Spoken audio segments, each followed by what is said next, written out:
Welcome to today's video. Today, we're going to go through how to break free of your victim mindset. I'm going to talk about where it comes from in your life, how it's solidified in your life, how it shows up and manifests as an adult, and then how to break free from it. Now, let's dive in.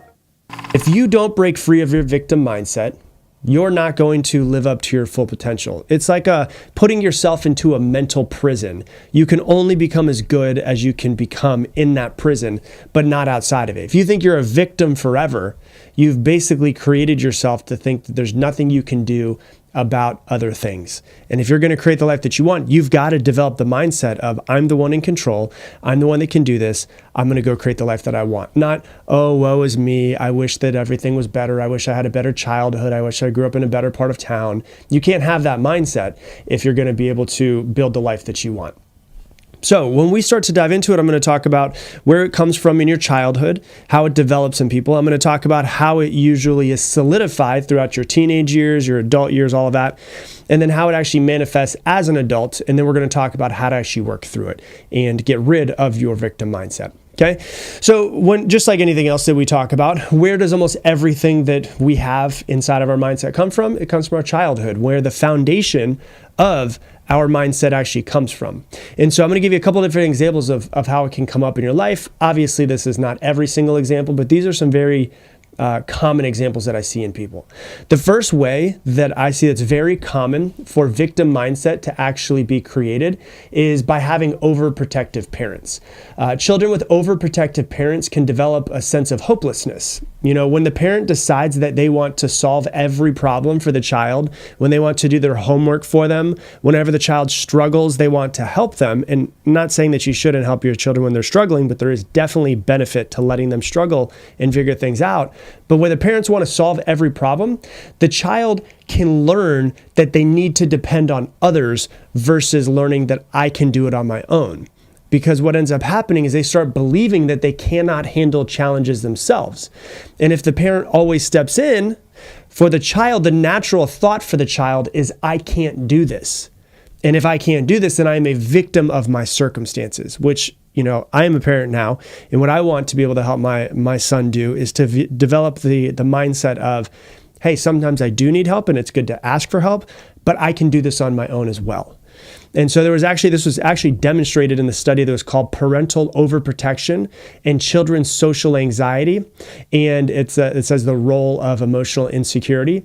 And what they found was that overprotection in parents to their children fosters emotional insecurity and a sense of helplessness in the children. So think about this for a second. Overprotection of a child fosters emotional insecurity and a sense of helplessness in children. And so that is a very common place where children can develop this victim mindset. And I understand most of the time parents are doing it because they want to help their children, because they love their children, because they want to protect their children. But if you're a parent, it is also very important for you to understand there is a lot of benefit in your child struggling through something and then figuring it out and developing their own sense of, I can do this. I know what I'm doing. And it helps them develop emotional security and to be able to be confident within themselves. So there is a lot of value in letting your children fail and then learn and do better next time, or start to struggle and then end up breaking through on something. So, you know, definitely help your children, but don't always save your children. Your children don't always need saving. Okay, so that's the first thing. The second way that is very common where people develop a victim mindset is children who face constant criticism from their parents. That constant criticism, what children tend to do is a lot of times they internalize negative beliefs about themselves when there's constant criticism, which turns into the feeling of being inadequate. And then in turn, that feeling of inadequacy makes them find all of the reasons why they're a victim, and they blame their external world instead of saying, hey, this is something that I can take control of. And they blame the external world and not the internal, because it will shine a light of their feelings of insecurity and inadequacy. And so one of the things that tends to happen is that when we develop insecurities or inadequacy feelings within ourselves, we tend to want to not see those. We don't want anything to shine a light on it. And so if we feel inadequate in some sort of way, like, I can't do this thing, what people tend to do is they tend to, if the actual feeling is I can't do this, it's like, well, I'm going to blame everybody else or outside circumstances instead of blaming myself. Because if I blame myself, it'll show my inadequacies. And so, if you're the type of person who got constant criticism as a kid, it is common for you to develop a sense of victim mindset from it. Another very common place where it comes from is children who are neglected or abused. And when I say neglected and abused, of course, there's the immediate neglect and abuse that pops up into your head, but also there's very low levels of neglect and abuse. I have shared this before on the podcast with myself, but I didn't know until I was 32 years oldish, 32 years old, that I had emotional neglect from my father. And I had no idea. I was like, well, we had food, we had water, shelter. I never felt like there was a moment where I was neglected. And he's like, no, you have to understand that you were emotionally neglected because he wasn't there for you when you needed him. And I was like, oh shit, I never thought of it that way. And so there is definitely the neglect and the abuse that you guys can think of, physical, emotional, sexual abuse, all of those, but there's also just other lower level sides of it as well. When we experience neglect or abuse, it can really impact a child's self-esteem, but also their worldview. I used to have a really big victim mindset, a really negative, pessimistic mindset as well when I was younger, and it's something that I had to, once I became aware of it, I started working through it. And children that grow up, feeling powerless, in turn, feel like they're perpetually victimized. And there was a study that was called The Long-Term Impact of Childhood Abuse and Neglect on Mental Health. And it was the 30-year follow-up of the study. And what they found was the persistent mental health issues among children who experience childhood abuse. And one of the most common traits of these children that grew up into adults that they followed up with 30 years later is that neglected children often develop a victim mindset about the world. Hey, real quick, I want to introduce you to something called Mindset Mentor Plus. If you love this podcast, you will absolutely love what I'm about to talk about. I designed Mindset Mentor Plus to help you actively integrate every one of these episodes into your life. And here's how it works. With every episode of this podcast that comes out, Mindset Mentor Plus subscribers get more. You're going to get multiple page, detailed printable worksheets, effectively a mini masterclass that's way more in depth than just this podcast. They also come with journaling questions, challenges, assignments, and so much more, so that you're not just listening to these podcasts passively, but you're actively integrating them into your life. That way you improve much faster. I also do monthly Q&A sessions in there and much, much more. If you want to learn more about it, go to mindsetmentor.com or click the link that's down in the description. So that's another place where it can show up. And then the last one that's the most common, and of course there's other ones as well, is modeling behavior. So, children, we emulate the behaviors that we see in our caregivers. So if a parent or a grandparent, whoever your primary caregiver was, if they frequently show a victim mentality, the child might also adopt very similar attitudes, believing that they're a victim. I actually have a really good friend, and both of his parents have quite stuck mindsets. Like they're very fixed mindset, very victim mentality, woe is me, all of that stuff. And you can see how it has developed within him, and it's something that he is working through. And so, in turn, the child finds all of the ways that the world is quote unquote against them. And so that's how it can tend to start in our childhood years. In our teenage years, it can be perpetuated, and it can actually start to, be firmed up. It's kind of like the childhood lays the groundwork. It's kind of like putting down the concrete, and the concrete tends to be firming up over time through a lot of different ways. One of the ways that really throughout childhood, throughout teenage years, that victim mindset can really be firmed up in life and in your mind is bullying. Kids can be vicious. If you guys remember middle school and high school, some of the kids are just so vicious, right? And children and teens who are bullied develop a sense of helplessness and a belief that they're targets. And this experience can really start to solidify their victim mindset. And it makes it harder for them to break free of those patterns. Another thing that can really make somebody start to feel a little bit more of the victim mindset is, academic and social pressures, how you're supposed to show up and get good grades.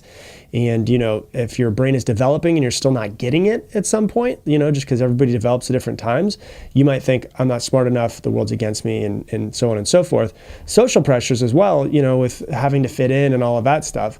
And so when a child is failing to meet academic or social expectations, it can make them feel like victims of circumstance or beyond their control.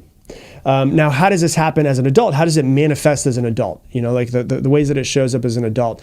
There's 5 ways to tell that you have a victim mindset. This is from Dr. Tracy Marks. And so I'll go through them, and then I'll go through a couple other ones besides just the ones that she has. Number 1 is when you think of things, everything has a little bit of a negative tone to it. Like this feeling that life is not on your side. Everything happens to me is the feeling versus everything's happening for me, right? Life is just not on my side. I was just dealt a bad set of cards in life. There's nothing I can do about it. This is the way it's going to be forever. I can't change. Just everything has like a negative tone to it. So that's the first thing. The second thing is you ask yourself why a lot. Why? Why me? Why is this always happening to me? Why am I always the person that gets heartbroken? Why am I always the person that this type of guy is, I'm attracted to this type of guy and they always do this to me? Why? It's just very victim tone to it, right? So you ask yourself why a lot. Why does this happen to me? Why does this always happen to me? All of that. So that's the second way is you ask yourself why a lot. Number 3 is that you ruminate a lot. You just tend to find yourself overthinking and only thinking about the negative in life. And when people say that they have a problem with overthinking, nobody has a problem with overthinking the positive in life. If you were overthinking all of the positive things in your life, you would have no problems because you'd be like, this is amazing. I'm so grateful. I'm in such bliss. But when you say you overthink, what it means is that you're overthinking all of the negative in your life. So it's like, oh, why even bother? My life is so terrible anyways, and it never works out for me anyways, and nothing ever works out for why would I do it anyways? You just sit around and ruminate and overthink on those types of thoughts really often. The 4th thing is that you don't think very highly of yourself. You are always your own worst critic.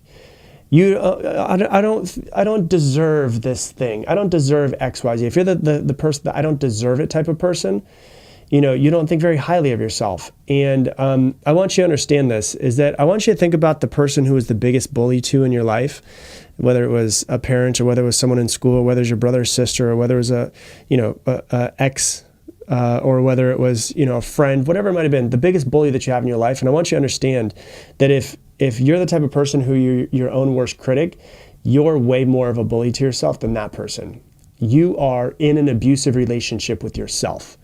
And so if you don't think very highly of yourself and you talk down to yourself and you're very critical and you struggle to have any self-love or any of that, you are in an abusive relationship with yourself. And so that can be very common with someone who has a victim mindset. The 5th thing is that can show that you might have a victim mindset is you get very angry. You get angry very quickly, and you're often resentful of other people's gains. So a great example is like, your best friend gets a $10,000 bonus at work, and you resent your best friend for getting that bonus. And you think to yourself, well, she always gets nice things. She already makes a bunch of money. She makes more money than I do. Why don't I ever get lucky like that? She's just so lucky. I'm just so unlucky. So those are the 5 ways that Dr. Tracy Marks says. Other ways that it can tend to manifest is blaming other people for everything that happens in your life. If you frequently blame other people for your problems, probably a victim mindset. It's never their fault, right? The victim mindset, it's never their fault. And so, what we tended to believe is if we have a victim mindset, we believe that external forces caused our misfortune, right? Another way that it shows up is lack of accountability. People who are victims often struggle with taking responsibility for their own actions. And so, all of their problems are just exist because of something else. It's not my fault that all of this is this way. Another way that it shows up is pessimism, right? Negativity. When I was a very pessimistic person, I could find a hole in anything, right? And I used to just be so negative. And so that was just a part of my victim mindset that I developed over years. There's also a psychological state that's called learned helplessness, where individuals believe that they have no control over their circumstances. And so that leads them to just not do anything and just a lot of inaction. Well, I can't do anything about it, so why would I want to do anything, right? And so there was a study that was done that was called Learned Helplessness in Humans. And it highlighted how life events can foster a sense of helplessness. And if you feel like something happened to you and that you're helpless because of that thing happening to you, it tends to reinforce your victim mindset. And so, this shows up in many different ways. If you're going to create the life that you want, you have to be the one that's in control of it. And so how do you control the victim mindset? How do you essentially start to pull it out from the roots? Well, the first thing is, are you a victim? Do you think you have a victim mindset? If you do, you need to become very aware of it, and you need to become aware of when it pops up. When it pops up, you then need to go to step 2, which is you need to challenge that victim mindset. You need to challenge all of your negative beliefs. Question. I say this all of the time because it's one of the most common parts of cognitive behavioral therapy. Question the validity of your thoughts, right? So question and challenge those negative beliefs. There's a thing called cognitive reframing where when I find a belief and I find something I believe in, I need to poke holes in that thing to see if it holds water. And anytime you find a belief, it pretty much never does, right? And so it's like if you think negatively about yourself and you're constantly thinking the world is against you and all of that, you can poke holes in that. And you can find it, and you can try what's called opposite thinking. What is the exact opposite of my belief, and how can I start to reprogram that into myself? If you have thoughts like I can't do this, you can say, you know what, I can do this, and I can learn and I can grow from this experience. So you want to challenge your negative beliefs. The other part of it is you want to start to develop a sense of taking responsibility. I want you to understand this. The things that happened to you when you were a child are not your fault, but they are your responsibility. All too often, I talk with people that are 40, 45, 50 years old, and they're still blaming somebody for something that happened in their childhood. Okay, that happened 30 years ago, 40 years ago, 50 years ago. It's not your fault that those things happen, but it is your responsibility to say, these are the cards that I was dealt. I'm going to do what I can to make the best life that I possibly can. So you need to learn to take responsibility as well. The next thing that I would recommend is get around other people who are supportive. So find positive relationships. Get around people who are supportive, but also challenge you. They challenge your thoughts. They want better for you. And because they want better for you, they're going to challenge you when they see you falling back into victim mindset and say, hey, listen, I don't think you're seeing that correctly. Are these people that you're surrounding yourself with, are they getting better themselves? Because when they get better, it motivates you to do better as well. And so find people to surround yourself with that have positive relationships, that are positive, and develop relationships with them. And then the last piece that I recommend is every single morning doing breath work, meditation, and affirmations, right? Breath work, meditation, affirmations. It could literally be 5 minutes if you want it to be. And so you do breath work. You can go online, you can go on YouTube, and you can find somebody who does a 3-minute breathwork session, a 5-minute breathwork session. And then you meditate, and as you meditate, you develop these affirmations. So you have a set affirmation that you're going to be saying over and over and over and over and over again, and you're starting to try to reprogram the story, the narrative that's going on in your head. So it could be 3 minutes of breath work, and then maybe 5 minutes of meditation and affirmation. So you do the breath work, you get yourself into a heightened state, your brain kind of calms down for a second, you're more in your body, and you start saying stuff like, I'm in control of my life. I'm a powerful individual. I'm taking small steps every day to create a great life. My past is not my fault, but my present is my responsibility. Whatever it is that you feel like you need to program into yourself, and you do this every single morning right when you wake up, so that you start to reprogram the way that you think. And so I want you to understand, victim mindset is very, very common. If you have it, no big deal, but it is your responsibility to start to work through it, because if you want to improve your life, you're gonna have to get rid of the victim mindset. So that's what I got for you for today's episode. If you love this episode, please do me a massive favor. If you've ever gotten any value from any of these podcast episodes, there's other people in your life that I'm sure would also benefit from hearing it. So if you do me a favor, share it on your Instagram stories and tag me in it. Rob Dial Jr., ROBDIALJR. I'm sure there's someone who follows you out there that's never heard of this podcast, and this episode could definitely help them. So if you would do that, I would greatly appreciate it. Also, if you love this podcast, you'll probably love something I have called Mindset Mentor Plus. For every episode that comes out of the Mindset Mentor Plus listeners get a whole lot more to help them integrate every single episode into their life. And so when you sign up for Mindset Mentor Plus, you're going to get detailed worksheets that you can print out, that you can underline, that you can highlight, that go even deeper into every single episode that I put out. It's got journaling questions so you can figure out how it relates to your life and you can get better from it. It has assignments. This is where I do my monthly Q&A sessions. There's an entire community of over 1,300 people that are inside of this community that you can connect with. You can send direct messages. You can make new friends, all of that stuff. And it's way less than you spend on coffee every single day. And so if you want to learn more about it, go to mindsetmentor.com. Once again, mindsetmentor.com. All of your information is on that page. And with that, I'm going to leave you the same way I leave you every single episode. Make it your mission to make somebody else's day better. You don't just create the life that you want by dreaming bigger or by meditating every single day and thinking about it or by chanting mantras out into the universe and just expecting that it's going to happen.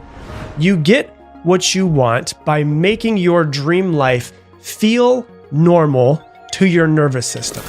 Now, you might be like, what the hell does that mean? If the life that you want feels like it's some fantasy that's off in the distant future and it's years and years away, then that future that you want will always just kind of be out of reach. Your subconscious, whether you realize it or not, your nervous system, whether you realize it or not, will just quietly reject that future because it seems like something that's in the distance. So it will always be in the distance. If you don't think that you'll have it, you'll never actually have it. And you might be the best person in the world at vision boarding, or you might be really great at manifesting like a pro. But if you're sitting there and there's a little bit of this doesn't feel normal, or there's a little bit of like you're doubting it, then I promise you it ain't happening. If you want to be there someday, it will always be someday. And so what does that mean? What it means is if you really want to manifest something, if you really want which manifest can be spiritual or woo-woo or law of attraction, but manifest just means you create, right? If you really want to create that future, you need to be there now. You need for it to feel like you're there now. You need to experience it now. And that's the really key phrase for what we're going to talk about today. You need to experience it now. It's really important to understand this. Your nervous system doesn't move towards what is exciting. Your nervous system moves towards what is familiar. I'll give you a great example. There's so many people that reach out to me and they want to change their life. And they're like, I'm miserable. I hate my life. And they want to create something better, but they can't get themselves to create something better because their nervous system, even though it's miserable, it's familiar. And it will always move towards what's familiar. So let that sink in for just a second. It doesn't move towards what is exciting or what you want or what would be an amazing feeling. It moves towards what's familiar. And so your brain, which, thinks and creates your emotional operating system, doesn't crave the best life. It craves the most familiar life because what feels familiar feels safe. And if something feels unfamiliar, automatically to the brain and the body, it is a little bit unsafe because uncertainty is a threat to the human brain, even if it means like staying stuck and staying miserable and staying in the exact same place. So let's talk real quick about how to rewire your quote unquote normal so that it actually matches the life that you want. Let's be real about this whole thing. You've probably at some point thought to yourself, like, I don't know why I keep self-sabotaging. I know what I want. I know what I need to do, but I'm just not doing it. Like I just can't seem to get myself out of this rut. Well, I want you to know that's not usually laziness. It's not usually lack of willpower. It's your internal thermostat doing its job. If you think about a thermostat for an air conditioning or a heater, it keeps it at the exact same place no matter what. That is your internal thermostat keeping you in the place of what familiar is, because familiar, once again, feels safe. So it's just keeping you in the place of familiarity. So if you grew up, in a house that had chaos and struggle and scarcity, then the feeling of peace actually can feel threatening to your nervous system. Like you can even consciously want to feel peaceful, but it feels really unfamiliar, and that means unsafe to the nervous system. This is why people almost always get into relationships with people that mirror the traumas from their parents in childhood, because even if they don't want those traumas again, it feels familiar to the nervous system. And this is really important to understand when we talk about manifesting things. You know, if you've dated people who are emotionally unavailable, then real love might feel boring or even wrong to you, right? So you have to understand your brain and nervous system are wired for normal, not thriving. And I'll give you a real quick example. Maybe hopefully you've been in this situation before, but I've been in this situation before where I had friends who had parents that had a good amount of money, and you walk in to a nice house, maybe even a mansion, and you're like, oh my God, this is amazing. And you're like blown away by the house and everything that they have and all of their toys. And, you know, maybe as a kid, you knew someone like this, or maybe as an adult, you've been into a friend's house that has a really nice house and they got the pool in the backyard and everything that you've ever wanted. But I remember as a kid, you know, you're blown away the first couple of times you go over. And then if you're go over and over again, after visiting 5, 6, 10 times, it's still really nice. It's still amazing, but it doesn't shock you anymore. It doesn't shock the nervous system. It's because your nervous system is adjusting and it's saying, oh, this exists. This is real. I've been here before. This is just normal when I go to Bobby's house. And so you might be in the exact same situation, or maybe you've been to a friend's house. And you're like, holy crap, this place is amazing. This is great. And you go there 5, 10, 15 times. And when you walk through the door the 15th time, you're not like, oh my God, this is amazing.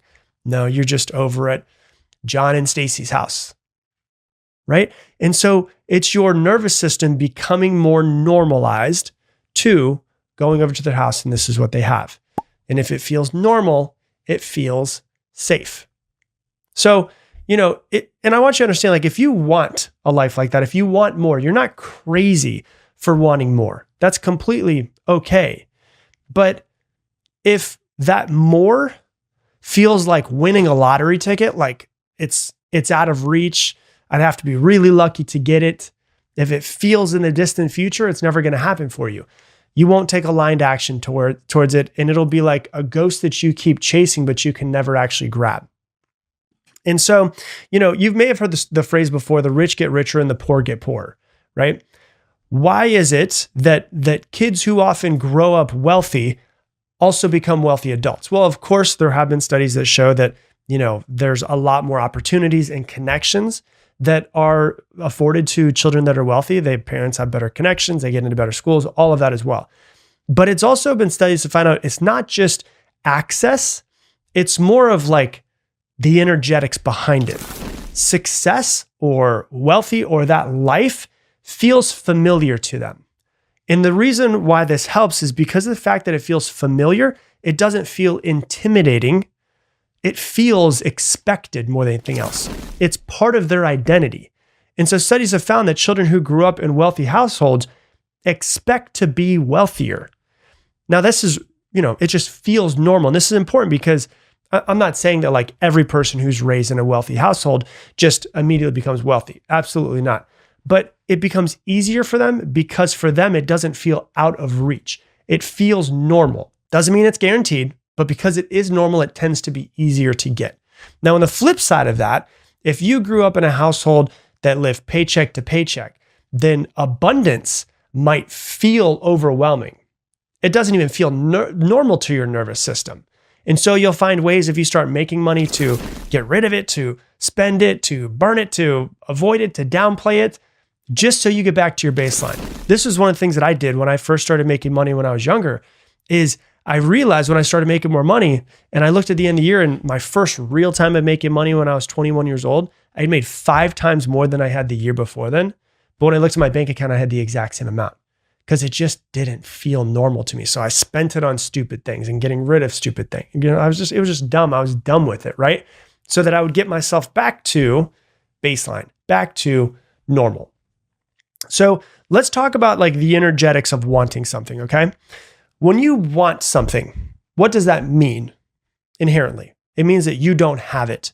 And if you don't have something, that means that you are in the energy, when you think about the thing, of lack. And it might surprise you because, you might say, hey, this is a life that I want, but wanting something too much can actually work against you, because wanting means I don't have. And it signals lack, not alignment. Instead of wanting that house or that relationship or that business, you have to have the idea of like, it's going to happen. It's already on its way to me. I'm aligning with that version of me. Like what I want is already coming to me. It just hasn't gotten here yet. So it's not like I want this. It's like, no, this thing is happening. I just haven't gotten it yet. It's really subtle, but your subconscious picks up on stuff like this. Like at one point in my life, I really started to understand this in my probably my late 20s, early 30s. I stopped saying I want XYZ. And I just started saying, I will have XYZ. And it's not just the saying of just saying it, but like actually feeling it and being like, no, I'm positive that thing that I want, I will get. But instead of saying I want that thing is I will have that thing. And I feel deep down inside of me, I will have this thing. And really like truly believing it, not like delusional or anything like that, but just a deep knowing within myself that it will happen. And so what you want to do, if you're noticing what I'm talking about, is normalizing what it is that you want in the future. For me, I was very, very lucky as a kid. And I say this all the time, my family, we didn't have any money. My dad was out of the picture, when I was 9, 10 years old. My mom had to work multiple jobs to basically feed my sister and me. And I wasn't raised in this energy of success. But I was very, very lucky because my aunt and uncle had a good amount of money. My Uncle Dan had a successful glass business. He had 200 employees in his business. And I was really lucky because my aunt and uncle, their daughter, had a son early on. His name was Mike. And Mike is 6 days younger than I am. So anytime that the family went on a vacation, because Mike needed someone to play with, I was almost always brought on this vacation. And so what happened was I was living in a house and we were just getting by, but then I would go on these vacations that were like awesome. And we'd be on we'd go to the Bahamas on my uncle's 65-foot Hatteras, his giant boat, right? And we would go to Costa Rica and stay at these really nice resorts and stuff. And I didn't realize it then, but what was happening is something was changing in my nervous system. Like I got a taste of what was possible. I was super lucky in the fact that I had a taste of what was possible. And, I didn't like suddenly just become wealthy, but there was like the seed that was planted. And I remember being a kid and like leaving Costa Rica and looking at the first time I'd ever been out of the country. I saw what was possible. And I remember I told myself, I'm going to make a life where this is going to be possible for me. Like I'm going to do this. I don't care. This is happening.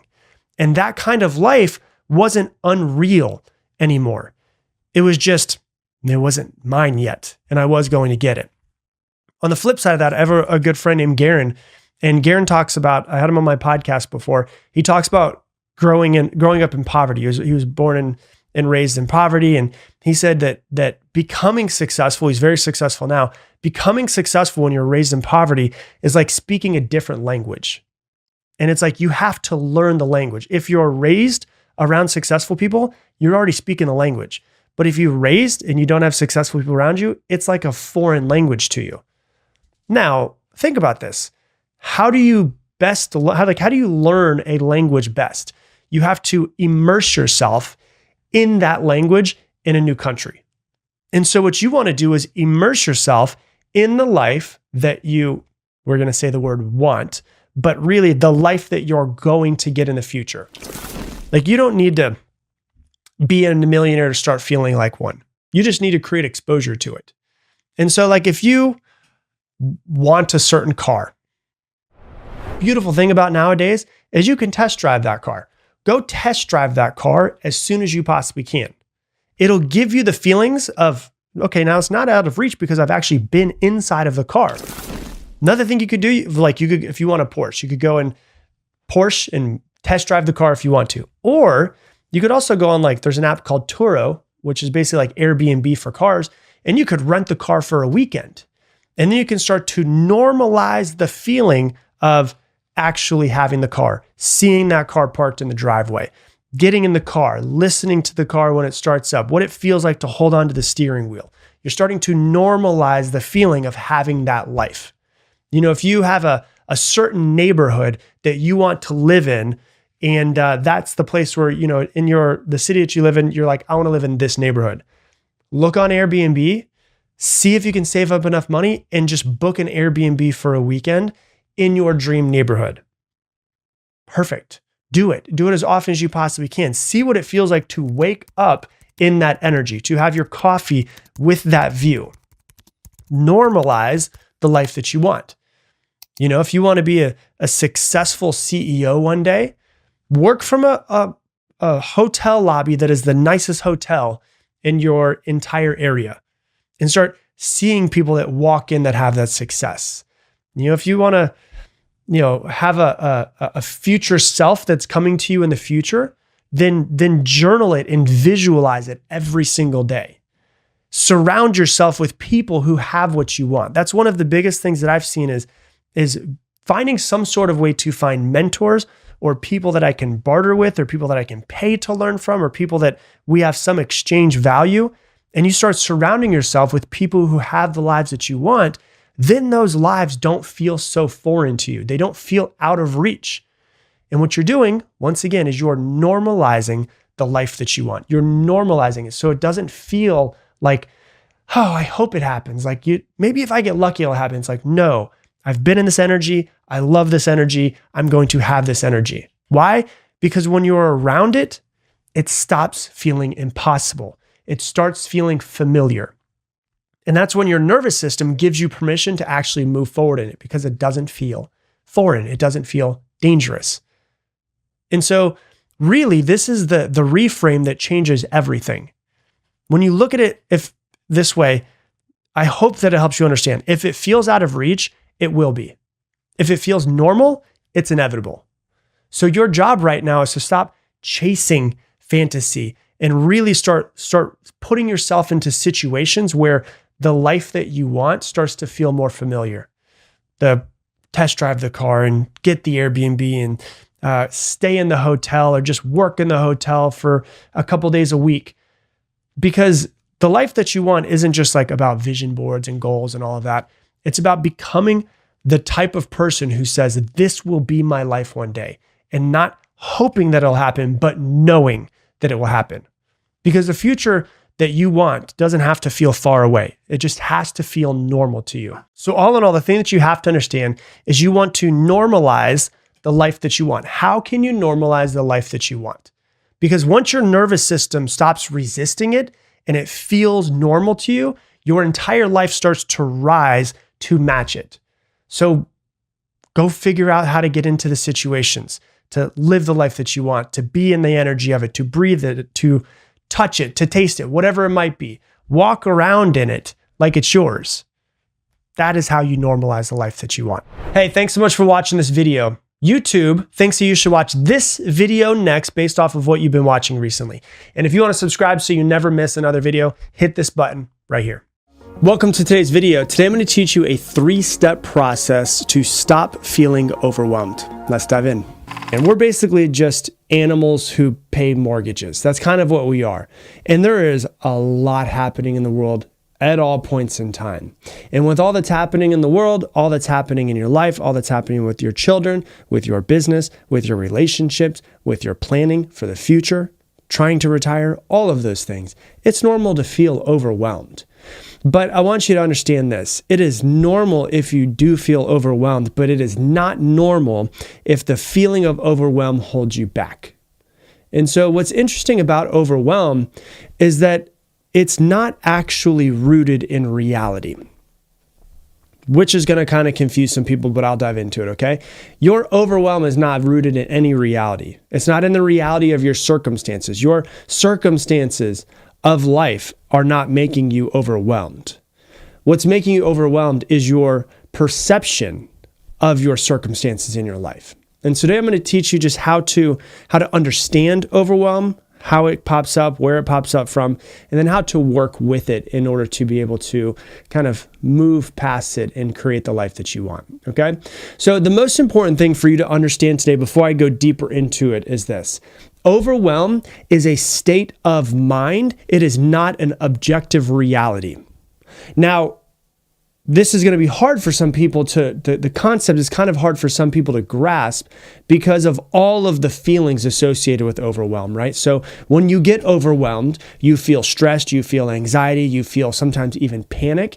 And those feelings are so intense and they're so visceral inside of the body that they feel like undeniable truth of our situation. But they're not of the reality of what's going on. Like if you have a lot to do today, and that's now you feel overwhelmed. Well, it's not your to-do list that's making you feel overwhelmed. It is your story, your narrative, and your perception of your to-do list that's making you feel overwhelmed. Do you feel stressed in that moment? Yes. Can you feel anxiety around it? Yes. Does it come from reality? No. Oh, damn. What the hell is he talking about? That doesn't make any sense. Let's dive into it. Let's talk about it. It comes from your reaction to reality, not reality itself. And this is extremely, extremely important for you to understand before we go any further, because if you think that it comes from reality, you can never work out of it. You're identifying with that actual overwhelm itself. So I'll give you an example from my own life, and I'll tell you kind of this whole process of what's going on in my own life right now. Then I'll break down how to work through overwhelm, and then I'll talk about my life again and how I worked through a situation. So I'm going to give you an example of my own life, right? Right now, I'm in the process of buying another house that we're going to be moving into. So I'm in the process. If you've ever bought a house before, it sucks. Going through all of the paperwork, all of the underwriters, they want to know everything about everything. And if you have different businesses and different bank accounts from different businesses, they want to know everything. So it's like 5 times more paperwork than it was when I bought a house, 10 years ago when I didn't have a business. So on top of buying the house, we're also packing up the house that we live in, and we're getting ready to put that house up for rent. I also own another house that's 10 minutes down the road. It's where I am right now. And that's where we record the podcast. That's what I use as a studio and office space. So I'm also getting ready to put this house up for rent. So I have 2 houses I need to move out of, 2 houses I need to put up for rent, 1 house I need to move into, and 1 house I need to get all of the bank and underwriters and all of that information for, right? 3 houses, things all happening, right? On top of that, I'm also still running my current business. We're hiring new people currently right now. My VP of operations is on a phone call right now with 4 people that are going through the hiring process. So we're growing. I'm also planning and creating 4 podcast episodes a week, and I have an 8-week-old baby. So I'm pretty much the busiest I've ever been in my entire life. And when we found this house, he was 4 weeks old, and it is not really the right time to move into the house. If I could have delayed this 6 months, I would have 100% delayed the 6 months, but we found the best house ever. And I just fell in love with the house, and I was like, we've got to have it. So we're 20 minutes closer to town. It backs up to 2,000 acres of protected land. So it's literally this incredible view out the back. And I was like, all right, this is a rare moment. We'll figure it out. And here's what I want to tell you. And I don't want to tell you this I'm not trying to brag in any sort of way. I do not feel any overwhelm at all right now. Did I a few weeks ago? Absolutely. But I'm going to tell you how I worked through it. Okay. So I'm going to use myself as an example, because it's not like, oh my gosh, this guy's the mindset mentor. He never feels overwhelmed. Of course I do. Of course I feel overwhelmed and stressed and anxious and sad and happy and joy and love and all of those feelings that everybody else does. But when I find myself in the lower emotions, I just happen to have some tools to get myself out of it. So let me teach you exactly how to get yourself out of it if you find yourself in overwhelm. Okay. One of the most empowering realizations that you'll have in dealing with overwhelm is to realize that you can create distance between yourself and the emotion. And so overwhelm is an emotion. It's how you feel. You can feel stressed around it, you can feel anxious around it. But if we're just talking about overwhelm, that's an emotion.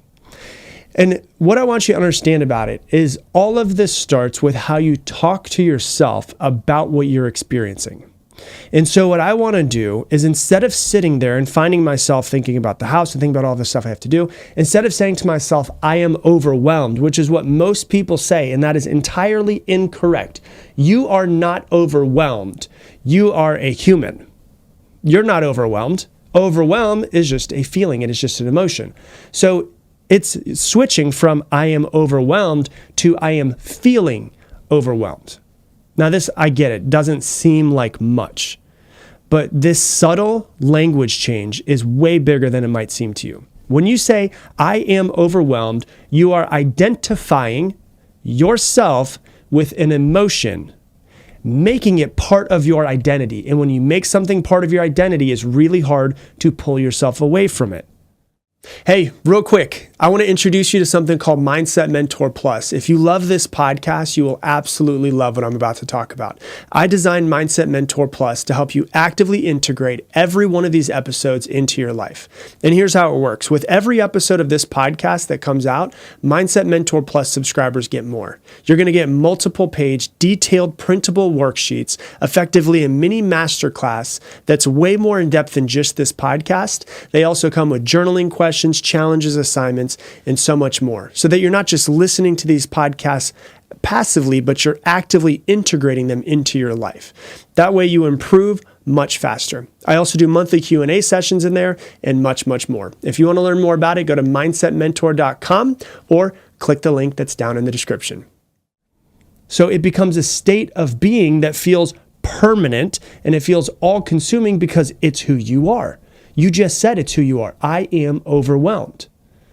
So on the other hand, when you say I am feeling overwhelmed, it acknowledges the emotion. And if you are a logical person, you know that emotions are temporary. They are a temporary experience. Emotions are fleeting.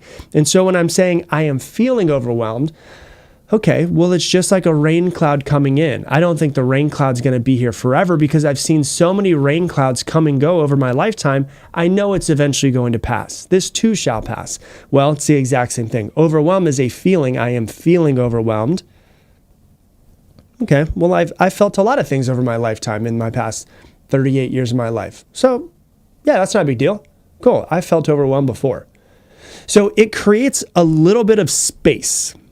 Just a tiny bit of space, a little mental gap between you and the feeling, which then makes it easier for you to recognize that it's just an aspect of your current experience, not your entire identity. The feeling is a feeling. It's not forever. And you know feelings are not forever. And so if I can distance myself from the feeling, well, then what I can do is if I can move away from it, well, then I can see it better. So if I can, if you're trying to see something, like if something's right in front of your face, and it's like, if you put your hand right in front of your face right now, it's like really blurry. But if you move your hand away a little bit, it's much more clear. What I'm trying to do is I'm trying to distance myself a little bit from the emotion so that I can see it better. Because if I can see it better, I can understand it better. If I can understand it better, I can work through it. So this shift in your language is a first step to creating a sense of control over your own life and your emotion. By not fully identifying with overwhelm, you basically open yourself up to the possibility of, hey, maybe I can manage this, rather than like I am all consumed by this feeling of overwhelm. So now we've identified that overwhelm is a feeling. And then you got to ask yourself, okay, well, where do feelings come from? Have you ever thought about that before? Like, where do your feelings come from? Have you ever thought of it? Well, feelings come from your thoughts. So this is the way you want to think about it. There's a circumstance that happens in your life, whatever the circumstance might be. You have thoughts, and most of the time they immediately pop up and you don't even notice them. Sometimes you notice a story or you talking to yourself, but there's a circumstance and then there's thoughts around that circumstance. And from thoughts, you get feelings. And from feelings, you get actions. And from actions, you get results. Most of the time, we don't notice the thought. We only notice the feeling. We notice, okay, I feel really anxious right now. Why do I feel so anxious? Well, your brain is working 1,000,000 miles a minute in the background without you having to think about it. And so it'll start to think about, okay, if I do buy this house, well, then I've got this, and it's it just starts to build out the entire runway. And then it goes, oh my God, there's a lot of shit that we got to do. You don't have any time. You have a newborn baby, all of this stuff. And then what do you notice first? You don't notice all the thoughts. You notice, oh my gosh, I feel stressed about this situation. I feel overwhelmed about it, right? And so we don't really notice a lot of our thoughts. In cognitive behavioral therapy, they call them automatic thoughts. They just kind of pop up, and most of the time, we don't even notice them. So if you don't want to be overwhelmed anymore, what do you think you need to change? You need to change your thoughts. You need to change how and what you are thinking about the circumstance that life is presenting to you. I'm not saying that you're not busy. I'm not saying that life isn't hard right now. What I'm saying is that all of life's circumstances will be the same for your entire life. The only thing that you can change is what you think about them. So, if you're really busy right now, well, guess what? You're still going to be busy no matter what you think about it. So you can either get stressed and anxious about it, or you can say, all right, maybe I can look on the bright side of these and I can start to figure this out. I'm not saying that life isn't hard right now if you're going through a lot of shit, but even if it's hard right now, you can have your thoughts be depressing and sad and I'll never get through this, or you could be like, I'm going to get through this. I'm going to figure it out. I'm going to make my life better. Okay, so what you can change is what you think about life circumstances. And we can all agree that if you're in a better mental state, you can handle life's challenges better, correct? Yes. Well, that's great. Well, maybe we should change what we're thinking because our feelings are coming from our thoughts. And so let's say the original stressed out thought is, oh my God, this is too much to handle. I'm going to mess up and I'm going to regret it. Okay? Well, that's interesting. So let's reframe that thought. We could say something instead like, okay, this is a big responsibility, but I know I have the resources and I know I have the support to manage it. And I've handled difficult situations before, so I know I can do this again. It doesn't change life circumstances. It gives you a different perspective of life circumstances so that you can be in a better state so that hopefully you can handle those circumstances better. And by shifting the thought, you can change the story that's in your mind. The first thought is loaded with self-doubt and it's fear, and it naturally leads to feelings of overwhelm. And most likely, if you have those thoughts and those feelings, it's paralysis. I don't know if I can do this. And you don't do it, right? The reframed thought that I was talking about acknowledges, yeah, look at this. There's a challenge in front of me. But it also affirms back to you your ability to handle it, which should reduce the intensity of this overwhelm. I can do this. I can figure it out. And so for me, let me just show you how I did this with the house, right? When I had the feelings of overwhelm, I was just sitting there, and this is one of the things that I'll recommend. I've said this so many times on the podcast. Please, if you want to work on yourself, if you want to become better, find more moments of silence. Because all too often we feel feelings that make us feel uncomfortable, like overwhelmed or stress, and they make us so uncomfortable that what do we want to do? We want to be on our phones. We want to go for a run. We want to just keep ourselves busy so that we don't have to think about it. If you could just, please trust me when I tell you this, of being in personal development for 19 years, we all need more moments of nothing so that you can process the world better and your life will be better. So for instance, the house, right? Put an offer on the house, it's accepted. Oh, fuck. This is awesome, but at the same time, my life is as busy as it's ever been. And I've got a baby, and I've got to move with a baby, and I'm not getting enough sleep right now. So the immediate thought is, I don't have enough time to do this. And this is like, I didn't even notice this, but I had to take a step back. I noticed the feelings of overwhelm, but I had to take a step back and go, okay, what did my brain just process that I missed? Okay, well, I was thinking, I don't have enough time to do this. I'm so damn busy right now. I'm not getting a whole lot of sleep. It's so much paperwork. I hate doing paperwork. Well, if I don't have enough time, then I won't be able to get it done. And if I don't get it done, then I won't get the house, but I really like the house. But what if I do get the house, and then it takes a really long time to get the studio house rented out, and it takes a really long time to get my old house rented out, and then now I'm going to lose a lot of money because I'm paying 3 mortgages and no renters, and fuck, I don't like losing money for no reason, and on and on and on and on and on and on. And you can see it's just a slippery slope of shit. That's what it gets down to, right? It's not going anywhere good. And I didn't even really notice the thoughts. I just noticed the feeling of overwhelm. So I was like, okay, if there's a reality where everything goes wrong, there has to be a reality where everything goes right. These thoughts, whether or not that they're rational, they generate a cascade of emotions that make us feel overwhelmed. And what we have to realize is it is a protection mechanism.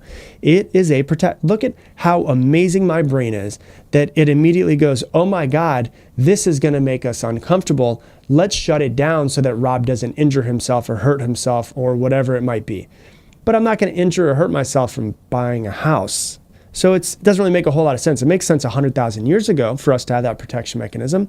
And sometimes it makes sense for us to have that protection mechanism now, but it didn't in this circumstance. So I was able to distance myself from the feeling of overwhelm. I am not overwhelmed, I'm feeling overwhelmed.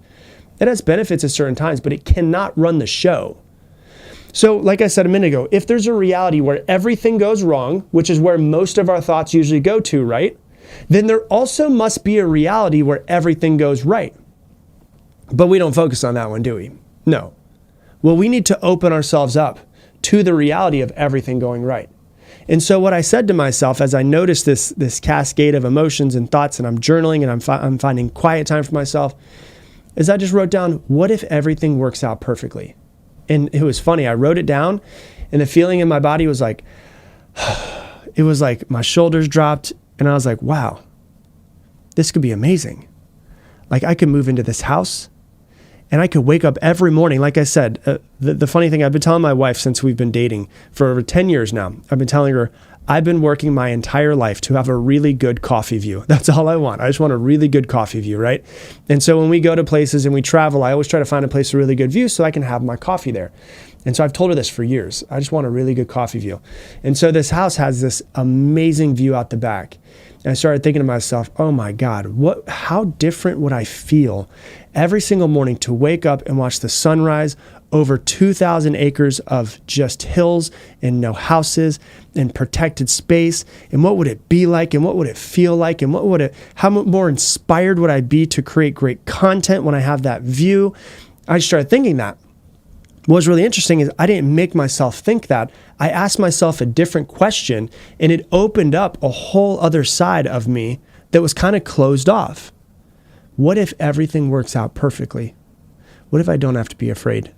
What if life is on my side and all of this is going to challenge me, but it also at the same time is going to make me better, and I'll be able to make better content. I'll be able to feel better. I'll be able to raise my family within a beautiful house with neighbors closer versus far away like they are right now.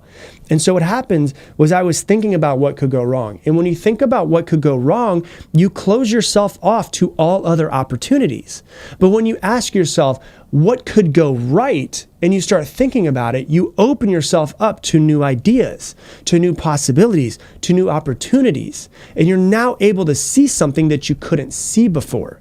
And what I really want you to understand from this episode is that your thoughts change your perception. And my perception when I was in the state of overwhelm was so closed off and it was so scary and it was so, please don't fuck this up for your life. And then when I thought to myself, what if it goes perfectly? It opened up to a whole other perception and thoughts started coming in. And then my body started calming down more. I started getting more excited versus being more in a state of fear.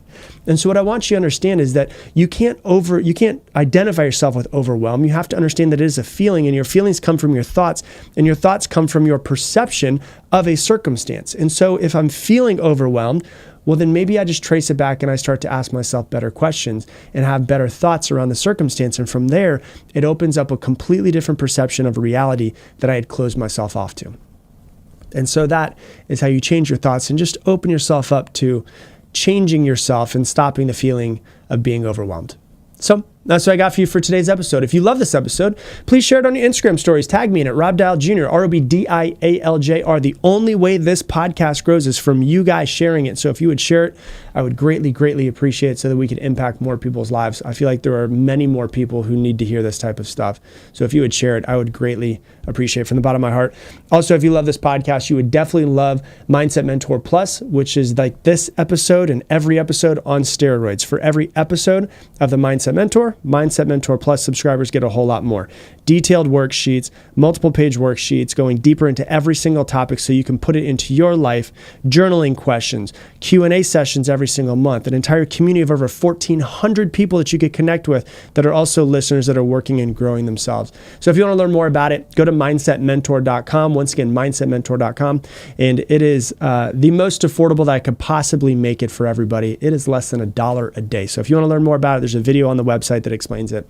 And with that, I'm going to leave the same way I leave you every single episode. Make it your mission to make somebody else's day better. I appreciate you, and I hope that you have an amazing day. Welcome to today's episode of the Mindset Mentor Podcast. I'm your host, Rob Dial. Today, we're going to be talking about self-love. And we're going to be diving into self-love in a way that you've never thought of it before.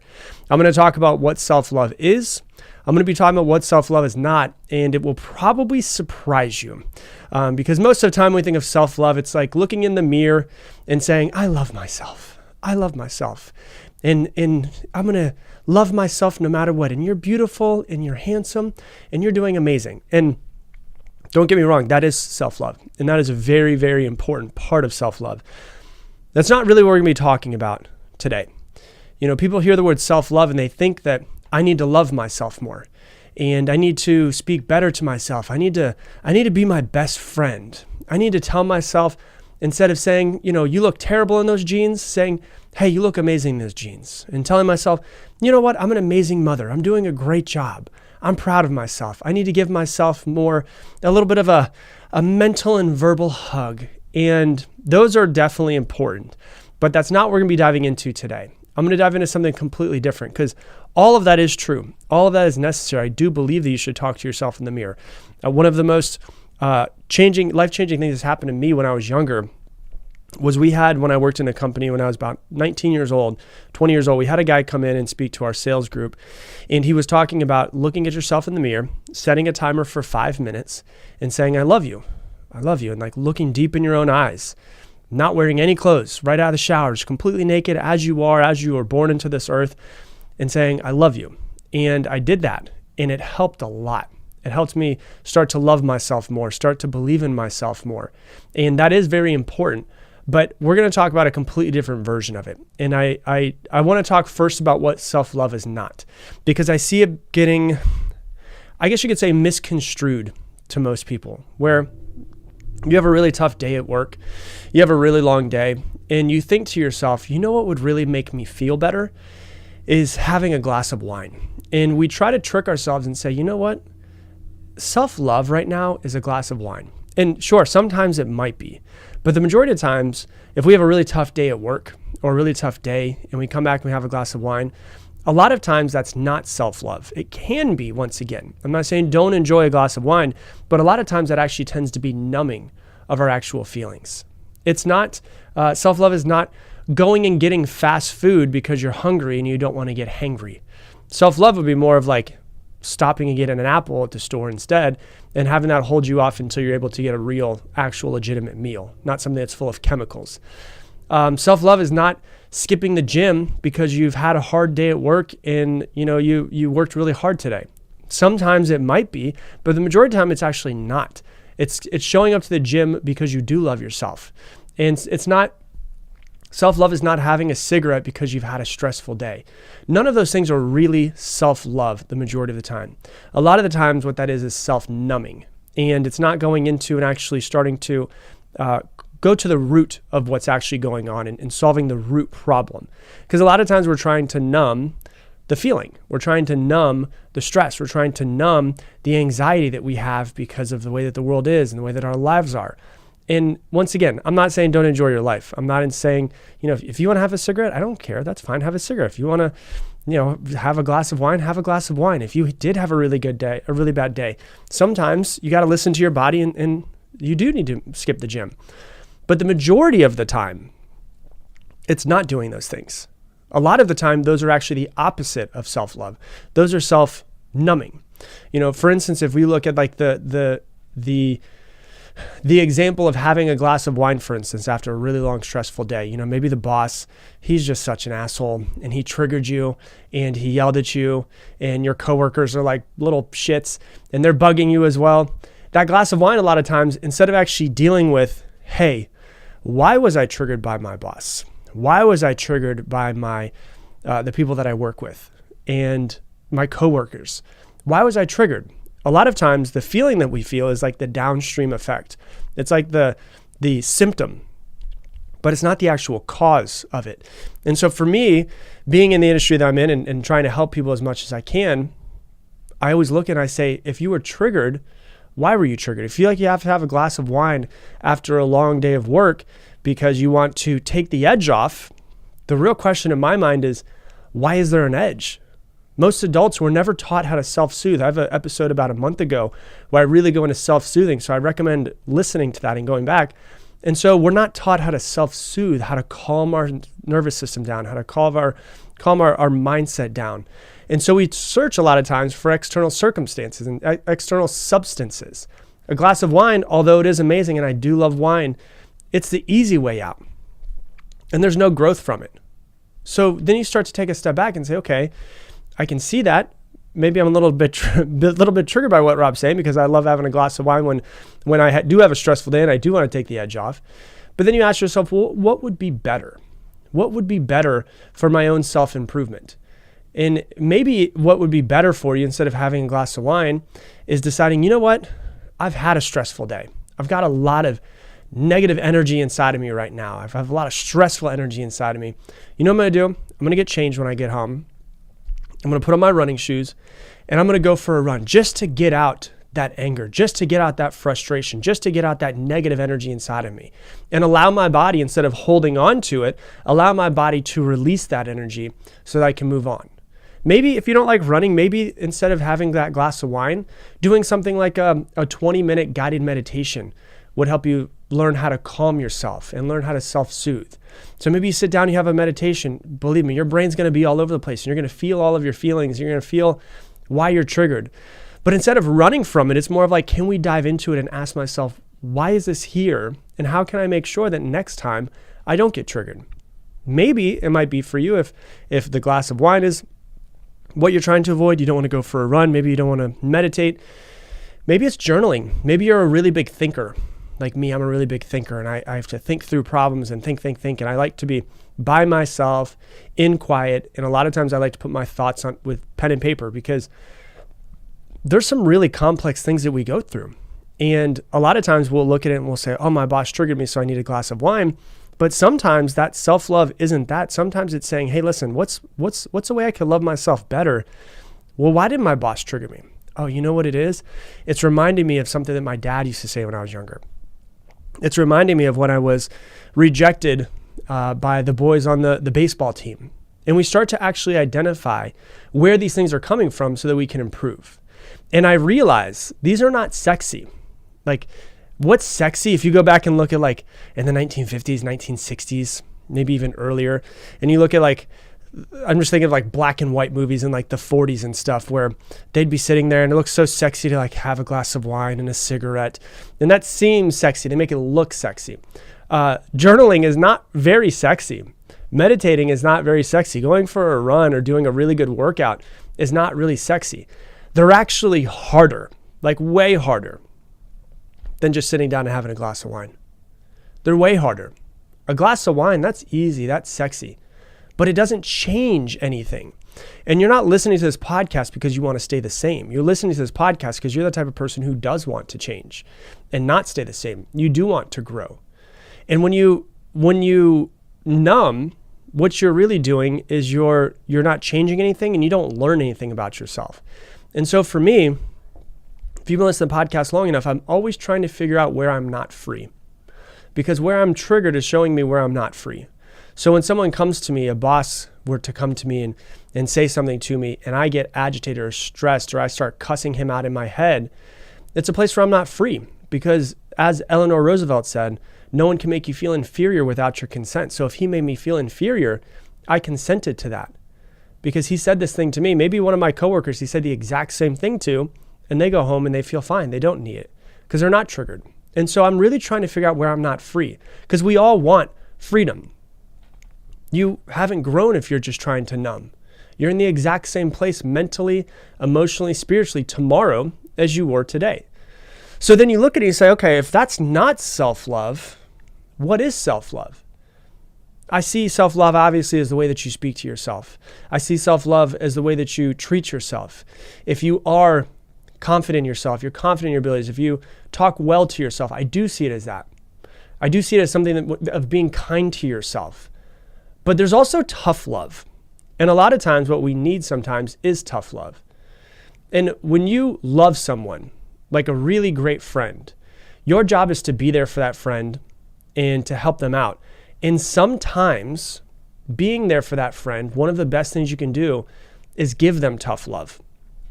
Sometimes you don't need to give them tough love. Sometimes you do.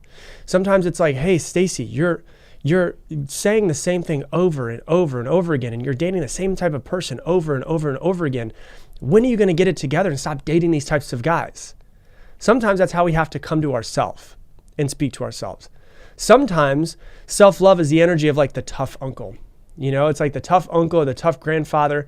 He loves you, but he's not going to put up with your bullshit. Like, you know that when you're around him, he's going to call you out. He's going to help you get back on track. But you never question it because you know deep down, he loves the hell out of you. He loves you for who you are. He wants the best for you. He wants you to grow. He wants you to be better. But sometimes there's the feminine energy that we need, which is the self-love of just being there and supporting ourselves and accepting and just trying to hold that space for ourselves. And then sometimes we got to talk to ourselves and say, man, you got to get your shit together. Like, when are you going to change? When's something going to be different? And that's the masculine energy of bringing in the tough uncle of like, damn it, I know when I get around Uncle George, he's going to call me out. And sometimes you avoid Uncle George, don't you? Because you're like, he's going to call me out of my BS. So self-love can look like the feminine that we're talking about, the feminine energy, because we all have masculine and feminine inside of us. But sometimes self-love can really look like going to the gym when you really don't want to, because you knew that it was something that you said you were going to do. And you know that if you do it, it will be harder, but at the same time, you're going to be better. You're going to feel better after. You're going to get that anger out of you. You're going to get those emotions out of you. You're going to allow your body to process it, and your body's going to be better at the end of it. I've never heard someone that worked out at the end of a really good workout, it's like, man, I'm really pissed off that I showed up for myself. Sometimes that's what self-love can be. Sometimes it could be waking up early and getting your morning routine in so that you can fill your cup for the day. Sometimes it's easier to sit around and sleep in, but you know that you need that tough love of like, hey, you're about to go into a real busy day. You need to be here for yourself. You need to make sure that you're on point. Okay, you need to get up, you need to do your morning routine, you need to be there for yourself. Before the kids wake up, you need to fill your own cup because, hey, your cup's been feeling empty for the last few days. Sometimes self-love is reading because it's way easier to scroll on your phone. It's way easier to scroll on your phone, but sometimes it's reading. You know, it might be a self-development book. It might be a spirituality book. It might be a book on how to stop overthinking. Sometimes self-love is deciding that you're going to meditate after a really long day. And a lot of people struggle with meditation because they think that they're supposed to stop thinking. Like, I hear a lot of people, I get a lot of messages on Instagram like, hey, I'm really terrible at meditating. What should I do? Like, how do I get rid of all of my thoughts when I'm meditating? I'm like, no, that's not what it is. When I went to Thailand, I spent a day with a monk. And one of the things he said is that meditating is not getting rid of your thoughts. Meditating is observing your thoughts. Because what comes up in meditation, if it's agitation, if it's anger, frustration, what comes in meditation when there is no external stimuli, you can't see anything, you're not scrolling through your phone, you're not keeping busy all day long, what comes up in meditation is just a heightened experience of what's bubbling under the surface all the time. So sometimes it is meditating after a long day. Sometimes it is saying no to the glass of wine. Sometimes it is saying no to the ice cream. Sometimes it is saying no to the fast food, even though it's convenient and you just want your stomach to stop growling. Sometimes it's saying no to going out with your friends because you should be preparing for a test, or you should be putting your presentation together so that you can make sure that you have the slides ready to go. All of those things you need discipline for. And so when you look at self-love, a lot of times what self-love is self-discipline. You don't need discipline to do easy things.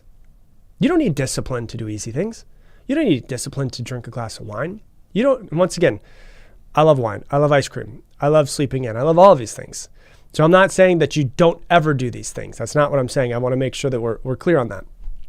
But sometimes you need discipline, and you don't need discipline to go and have that glass of wine. You don't need discipline to eat that ice cream to try to numb your feelings. You don't need discipline to sleep in. You need discipline to do all of the opposite of those things, to say no to the glass of wine, to say no to the ice cream, say no to sleeping in, because you love yourself so much and you're not going to deal with this shit anymore. And you're going to push yourself to be better. Self-love is to do the discipline, to have the discipline, to do the things that make you better. And so what it comes down to is, what do I need more discipline in?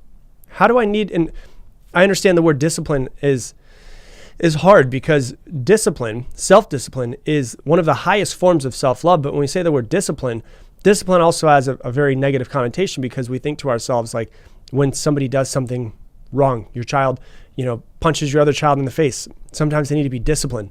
When your dog does something that's not supposed to, maybe it barks and then poops on the floor, it might need discipline.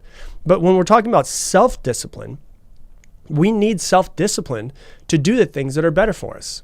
We need self-discipline to wake up early. We need self-discipline to meditate. We need self-discipline to read. We need self-discipline to say, I'm going to take some time and I'm going to meditate, because I just want to exist simply and not be so overly stimulated all of the time.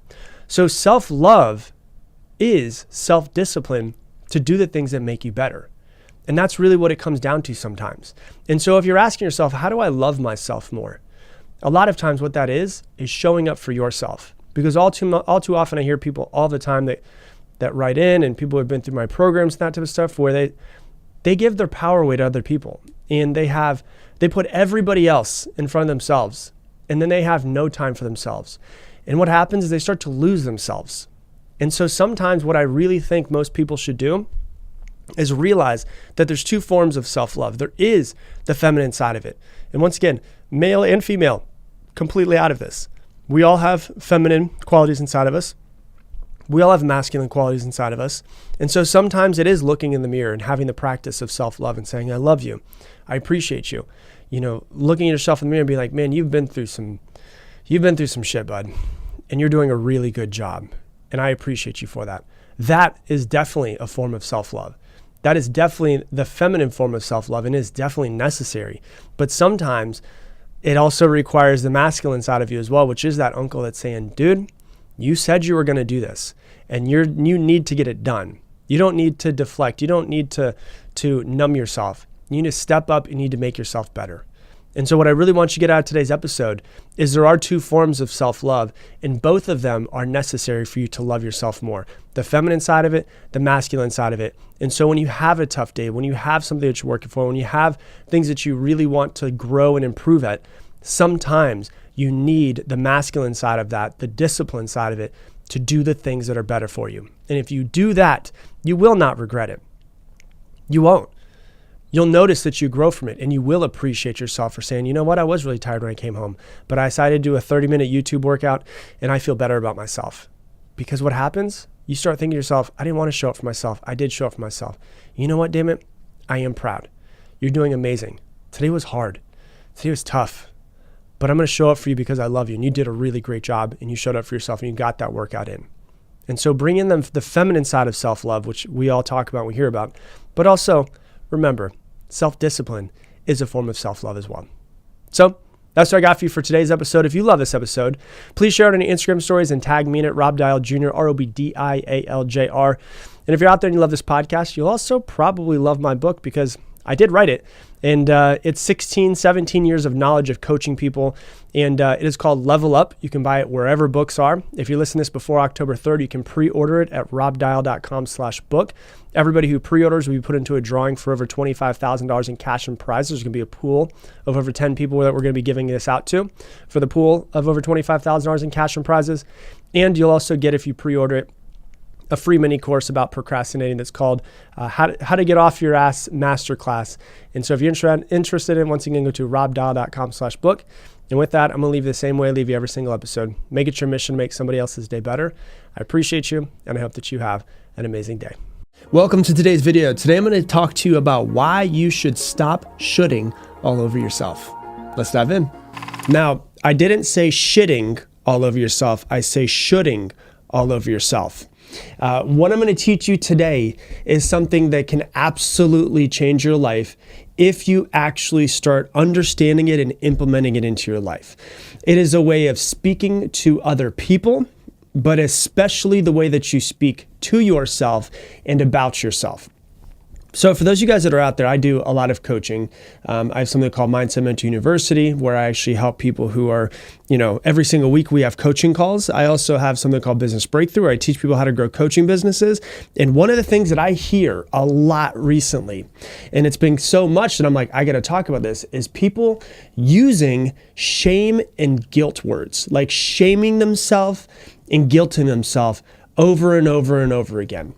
And so what is a shame or guilt word or phrase? It's something like, I should have done this. I shouldn't have done that.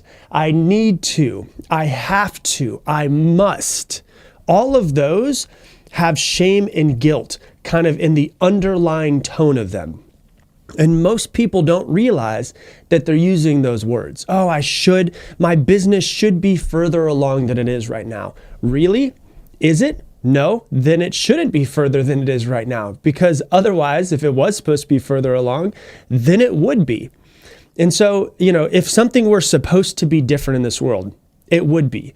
If you were supposed to be further along, you would be. You have to understand that. So when people start saying should, you have to realize what they're doing is they're actually guilting themselves and shaming themselves in some way. And so we all do this, just FYI. It's just kind of something that we all do. But if you can start to become aware of it, you can start to change your patterns. You can start to change your words. You start to change your phrases in the moment. But the one that I hear more than any of the other ones is the word should. And one thing I hear from so many people is where their lives should be. They say something like, oh, I should be making more money. I'm 35 years old. I should be making more money. I'm about to turn 40. I should have kids by now. I'm 50 years old. I should have my life figured out. You have to realize, just think about that for a second. You should be making more money. You should have kids by now. You should have life figured out. Where the hell did that come from? Where did it come from? Because what you're doing is you're trying to live up to expectations that are clearly not in reality, because that's not the way that life is currently right now. So where the hell did that come from? Where did your should come from? Have you ever stopped, taken a step back and actually thought about that? Okay, I'm really thinking that I should be further along. One of the things that happened there was a really interesting thing about Lauren and I's relationship is we didn't get engaged for 7.5 years, and everybody was like, well, you should be married by now. You should be engaged by now. And I was like, who the fuck are you to tell me where my relationship should be? Right? And so it's like other people's expectations placed on top of our lives doesn't do us any good. And then our own expectations placed on top of our lives doesn't do us any good as well. And so it was really an interesting thing, because I think Lauren and I have a great relationship. We just did an episode that you guys can go back and listen to together. And we didn't get engaged for 7.5 years, but we lived together. We traveled the world many times. We had a whole lot of fun. And I remember different people in my family being like, well, you've been together for 6 years. You should be married. I'm like, no, I shouldn't be. I can do whatever I want. It's my life, right? And so people had these expectations. I remember people going up to Lauren and being like, aren't you afraid? Shouldn't you guys be married by now? And it was really an interesting predicament to see other people's paradigms of what our relationship should be placed on top of our relationship. And that has nothing to do with us. That's other people's expectations. That's other people's frames, thoughts, paradigms, fears, whatever it might be placed on top of us. And we have to be very aware of when that's starting to happen. Other people are trying to place their expectations on top of us. And, when we're also placing expectations on top of ourselves. But have you ever stopped and actually thought about it before? If somebody else is telling you where you should be, is that really your life? If you're sitting there and you're shaming, guilting yourself, telling yourself, well, I should be here by now. I should have this figured out. Have you ever just stopped and thought about that? Where did it come from? Because it came from somewhere. It's someone's expectations that were placed on you at some point in time. Like, just stop and think about that. Not just what am I thinking, but why am I feeling this way? Where did you learn it? Because it was learned from somewhere. Did you learn it from your parents? A lot of our shoulds we learn from our parents. Did you learn it from your siblings? Did you learn it from school? Did you learn it from teachers? Did you learn it from bosses of where you should be? And I want you to understand, life is hard enough as it is. You really want to make it harder on yourself by being an asshole to yourself based off of where you think that you should be, but you're not currently there right now? Because if you're the type of person who's listening to this podcast, you're probably somewhat of an overachiever, someone who's trying to improve themselves. And with that being said, that means that you want to be further along than you currently are, but you're not further along than you currently are. So life is hard enough as it is. Do you want to be an asshole to yourself because you're not where you quote unquote should be based off of your expectations that were placed on you from other people's expectations early in childhood? Because this is you shaming yourself when you should be your biggest fan. And so often I hear people that their struggle in life is not reality. Their struggle in life is their own fucking mind of saying, I'm not far along enough yet. Like their reality's fine. They've got food, water, shelter, clothing. They've got a couple people that love them. They've got some friends. They have a pretty decent life. Like if they actually take themselves out of it, it's a pretty decent life. Majority of people listening, you have a pretty decent life. It's not terrible. It might not be where you want it to be as of yet, but it's pretty good. But what happens is we get in our heads and we think, I'm not good enough. I'm not smart enough. I should be further along than I currently am. Why do I not have more money? Why do I not have more success? Oh my gosh, that girl that I graduated with, 10 years ago has so much more success than I am. What the hell am I doing with my life? When in reality is pretty damn good. The turmoil is in your own mind.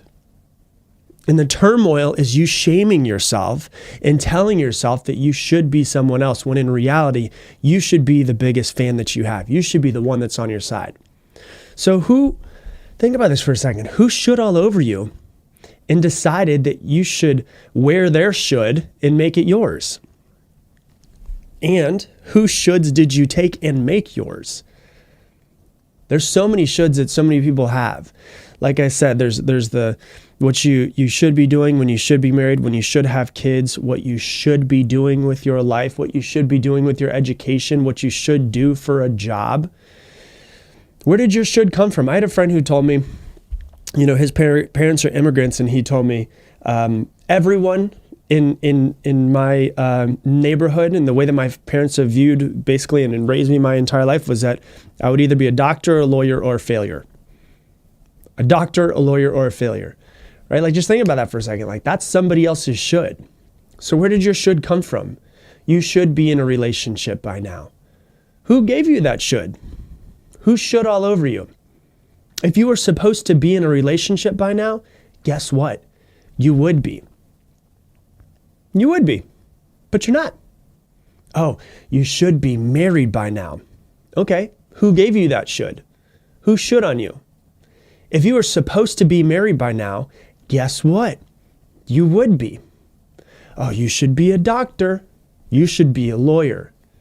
You should be an engineer. Really? Who gave you that should? Who should on you? If you were supposed to be a doctor or a lawyer or an engineer, guess what? You would be.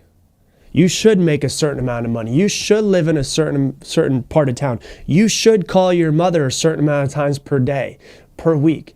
You should just take everyone else's expectation, put them on top of yourself. Who gave you those shoulds? You should have a house. You should have kids. You should be saving. You should be taking the safe route. You should go to school. You should believe what your parents believe. You should go to church. You should be happier. You should follow everyone and doing what everyone else does. You should have a bigger house, right? There's so many shoulds, and all too often, people don't take themselves out of their own heads, look at reality, and be like, reality's pretty nice. It's not terrible. For the majority of people listening, you have food, water, shelter, clothing. You have the internet. You can listen to this podcast. You got some pretty decent things going on. There's a lot of things to be grateful for. And when you take yourself out of your own head and you look in the external, you're like, hey, it's pretty is pretty all right, man. Like I have a lot of things that I should be grateful for. But then when you get in your own head and you're thinking, I should be this, I should be that, I should be this, I should be that. Well, my mom doesn't accept me if I don't act this way. And my dad doesn't accept me if I don't do this. And my sister and my aunts and everyone just places expectations on top of other people. And nobody does it, just FYI, nobody does it to be rude or to be an asshole to you. It's just a lot of other people's fears. What they do is they project them onto you as expectations. But don't take other people's expectations and make them their own, like make them your own. You know, we also have on top of that social and societal constructs of what you should do, what you shouldn't do based off of who you are, based off of your age, based off of your skin color, based off your gender, based off your sexual preference. There's just so many shoulds. And what we're doing is we're taking ourselves and our free being that we could be anything in this infinite creator that we could possibly be. And we're putting ourselves in a box unconsciously and trying to be what other people want us to be. Being a people pleaser sometimes. But the real question you should ask yourself that not many people ask themselves is, what do you want? Like, what do you truly want? What do you want to be? What do you want your relationships to look like? What do you want your bank account to look like? What do you want your life to look like? What do you want your body to look like? What do you want your mindset to look like? Like, what do you want? It's crazy how often I'll talk to somebody and they'll tell me all of their shit. And I'll say, well, what do you want? And they're like, well, and I'm like, what do you want? And what they usually do is they can't come up with what they want, but then they start telling me about other people's expectation, what their family want. Well, my mom thinks this, and my dad thinks this, and if you know where I come from, then this thing. And what happens is people have never really taken a step back and being like, what do I want with my life? What do you want? If it isn't hurting anyone else and it feels like your true authentic self, you should do what you want to do. That's my should I'm going to give you. You should do what you want to do. Is it selfish? No, it's self-preservation, which I don't think people talk enough about. Because that seems like a lot of people that I talk to, the people around them are trying to make them what they want them to be. They want them to live up to their standards and their expectations. That's not healthy. I'm going to tell you this because no one else will really tell you. Honestly, I don't give a fuck about what your mom thinks about your life or your dad or your family or society or where you should be. I don't care about how much money you have. I don't care if you're married. I don't care if you're single. I don't care if you're divorced, if you're religious, if you're not religious, what you do and what you don't do. The only thing I care about with people that I sit down and talk to is, what do you want to do and are you doing it? You know, when you look at the number one regret of people who are on their deathbed, the number one regret of people who are on their deathbed is that I wish I lived a life that was true to myself and not the life that others expected of me. I wish I lived a life that was true to myself and not the life that other people expected of me. You know, I think that, as Tony Robbins says, success leaves clues. I also think that, quote unquote, failure leaves clues. Regret leaves clues. And so when you look at people who are on their deathbeds and you see, like, if you want to be a billionaire, wouldn't you want to learn from someone who is a billionaire? If you want to be a millionaire, wouldn't you want to learn from someone who's been a millionaire? If you want an incredible relationship with your spouse, wouldn't you want to learn from someone who's got an incredible relationship with their spouse? If you want to be an incredible parent, wouldn't you want to learn from someone who's an incredible parent? Absolutely. But if you want to have an incredible life, wouldn't you also want to learn from people who are at the end of their lives and said, this got in the way of me making my life incredible? Yeah, of course. And the number one regret of people who are on their deathbeds is that I wish I lived a life that was true to myself and not the life that other people expected of me. And so there's all of these shoulds and there's all these expectations that other people place on us, which is fine, but we have to be adults at some point in time and we have to say, I'm not going to blame anybody else anymore. I'm not going to say it's my mom's fault, it's my dad's fault because I was raised this way and they put their expectations on me and this is what I'm supposed to do. And we have to say, you know what? I'm an adult. I'm 30 years old. I'm 40 years old. I'm 52 years old, however old you are. And you're going to say, you know what? I'm going to take all of these shoulds that I'm placing on top of myself that have never been mine in the first place, but I just started regurgitating them to myself. I'm going to stop shitting all over myself. You know what I'm going to do? I'm going to stop living my life for other people and start living it for myself. Because when I do live it for myself, I'm not saying if you have children, like just leave them on the side of the road, obviously. What I'm saying is when you start living a life that's true to yourself, when you start becoming in more alignment with who you are, when you start following your passion, you become a better person to be around. You become a better parent, you become a better spouse, you become a better brother, sister, whatever it is that you might be. So when are you going to follow what you truly want to do? And realize that where you are is where you are. If you say, I should be somewhere else, no, you shouldn't. Because if you were supposed to be there, you would be there. Reality is what reality is. Stop resisting it so much. Accept it. You can make changes to it. But in this moment right now, it is what it is. But when are you going to follow your passion? When are you going to find out what it is that you truly want? When are you going to accept where you currently are and stop thinking that you should be somewhere else or further along or trying to live up to someone else's expectations? If you're listening to this, you're old enough to understand this is your life. If other people don't like what you're doing, but you're not hurting other people, but you're in full alignment with who you're supposed to be, then it is none of their damn business. So when are you going to start following your passion? When are you going to accept where you currently are and stop thinking that you should be somewhere else or further along and start actually living the life that you truly want? What do you want? What is it? Okay, stop shitting on yourself and start following that thing. So that's what I got for you for today's episode. If you love this episode, please do me a favor. Share it on your Instagram stories and tag me in it, Rob Dial Jr., RBDIALJR. And with that, I'm going to leave you the same way I leave you every single episode. Make it your mission, make someone else's day better. I appreciate you, and I hope that you have an amazing day.